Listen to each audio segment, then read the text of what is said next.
Dans un village si petit qu'on en voyait les limites d'un seul regard, vivait un garçon nommé Kabir. Il faisait partie de ces enfants que la vie n'épargne pas. Il était pauvre. Pauvre au point où ses poches étaient presque toujours vides. Ses chaussures laissaient passer la poussière. Son sac d'école était déchiré. Et certaines nuits, il s'endormait avec la faim pour seule compagne. Mais à l'intérieur de Kabir, il y avait quelque chose que personne ne voyait. Un feu discret. Un rêve. Kabir ne rêvait pas seulement de survivre. Il rêvait de changer son destin et celui de sa famille.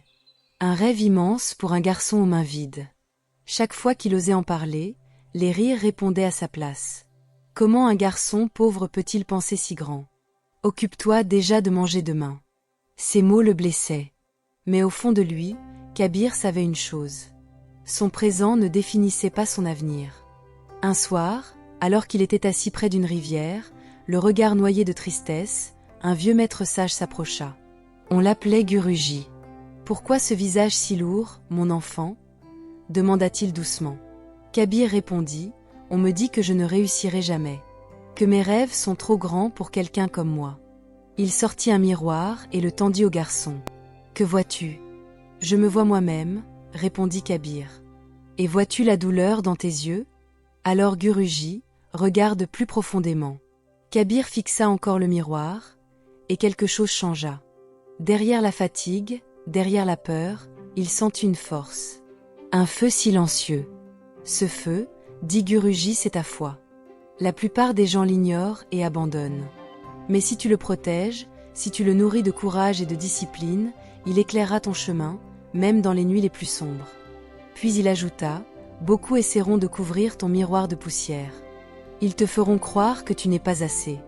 Mais nettoie-le chaque jour avec tes actions. N'oublie jamais ce que tu es capable de devenir.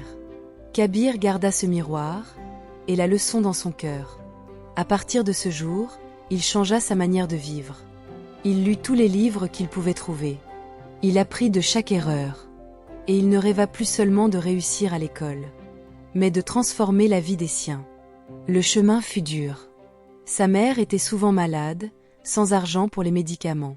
Son père, vieux paysan fatigué, travaillait sous le soleil pour rentrer presque les mains vides. Kabir comprit qu'il devait agir. Chaque matin, il allait à l'école. Chaque soir, il lavait des verres dans une petite boutique de thé. Les week-ends, il aidait un mécanicien pour apprendre un métier. Et la nuit, quand le village dormait, Kabir étudiait à la lumière faible d'une lampe. Il sacrifia le sommeil, le confort, parfois même la nourriture. Mais jamais son rêve. Les années passèrent.